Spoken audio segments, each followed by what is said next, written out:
Hey, what's up guys? Welcome back to Time Machine Scale Models. I hope this video finds you well. So from time to time I see this subject pop up on social media about whether to prime or not to prime. It's always a highly contested debate on social media platforms. So for me, I choose to prime. Okay, there's never really a case where I do not prime. 9 times out of 10, I'm priming. Okay. And this is going to highlight some of the reasons I choose to prime. Your mileage may vary. You may not have a problem with some of the things that I'm about to talk about. Or maybe you have and you just don't care. And that's okay too. It's your model. Build it the way that you want to, right? All right, so the first reason that I would prime is bodywork. Okay, and that bodywork includes sanding of mold lines, removing flash, all right, and filling sink marks, etc.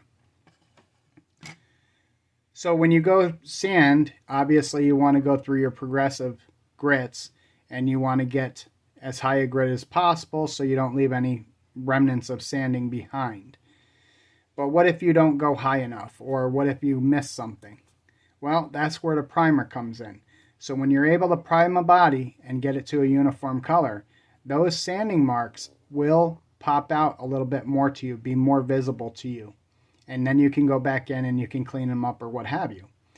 But again, sometimes you can also use a primer filler, a sandable filler primer, and hide small imperfections, small scratches, that were left back from the sandpaper.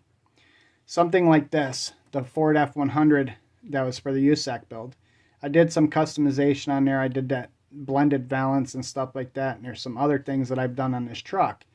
And even though I went through my progressions on the sandpaper and I did my due diligence with it, there were still some scratches left behind from the sandpaper grits. So that's where this Rust-Oleum Automotive primer came in, the 2-in-1 filler and sandable primer. And that did a good job in getting rid of or hiding those sanding scratches. So when I do a lot of body work, when I do customizations, I definitely use a filler primer for all that stuff to hide all that. Now in this one, I use the Mr. Surfacer 1000. And that lays really, really smooth. Now this one was molded in black, but it did have some swirls and stuff in the body that I wanted to hide. And I did a lot of seam removal, and it had some flash that I had to remove. So of course, when you're sanding that, you want to hide that or get rid of it. And the primer, like I said earlier, will help to show where you need to do a little bit more work. Now, on something like the Chevelle, this has been primed several times.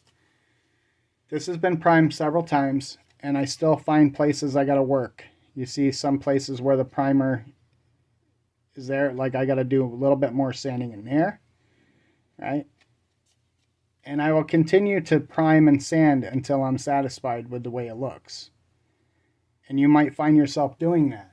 But in order to be able to lay down a good finish, sometimes that needs to happen. All right.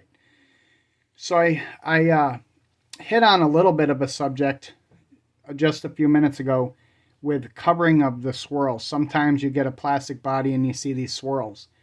Well, I've seen a lot of people just go ahead and paint right over the swirls, or even the ghosting, where you have like the structure of the hood supports from the underside that goes through the top when you spray paint it, or up in the roof, etc. Okay, and what I do with those swirls is I usually sand them as I'm prepping the body for primer, and try to remove them and hide them with the primer. I've seen it all too often.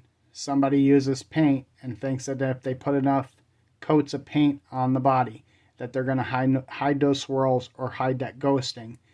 And after the paint dries, the swirls or the ghosting comes back.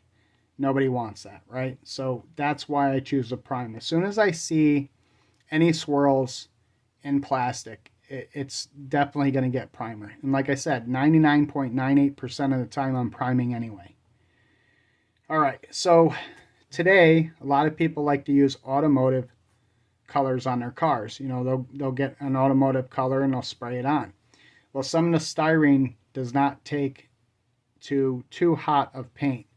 So in order to use some of these automotive colors, we need to prime. And that prevents the styrene from melting right down to a gob of goo, or, you know, the least of it, crazing the plastic. Crazing the plastic is a hazy area, you know, where it starts eating into the plastic and it's just really, really rough. And it's really hard to get rid of once you get it. So if you prime before you paint with those automotive colors, 9 times out of 10, you're not going to have an issue. And you'll be just fine. So you've heard me talk about color changes. Like on the Chevelle here, it's blue. And one of the things, we're going to be going with a completely different color on this car. So I want to hide the blue as much as I can and prevent it from bleeding through. I've had a lot of model bodies that were molded in color. I didn't know any better, and the molded in color bled through the color that I painted it, or at least influenced the hue of the top coat. Okay, in order to solve that problem, you want to prime, but even more than that, you go a little bit further, you might want to spray a silver base before you prime, and that will prevent any bleed through from happening. Red is notorious for it, and it doesn't seem to matter what color you're going to use as a top coat. A red model car body will bleed through it all. So that is definitely a good time to choose your primer. All right. Of course, paint adhesion. Okay, you want your paint to stick. I have painted cars with, I'm gonna mention 2 right now: Duplicolor and Tester's Extreme Lacquer. And I have chipped paint just from handling. And I know that sounds a little bit weird, but it's happened.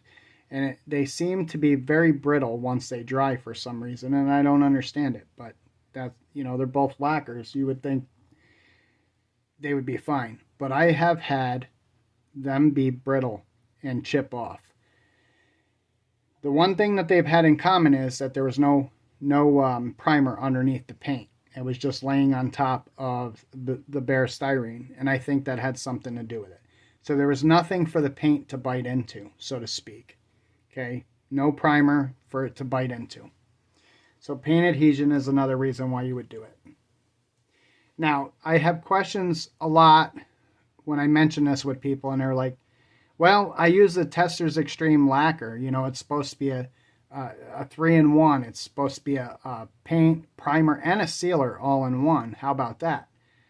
Well, I got to tell you, I've still seen the ghosting pop up. I've seen the swirls come back through, even with 3 and 4 coats of Tester's Extreme Lacquer.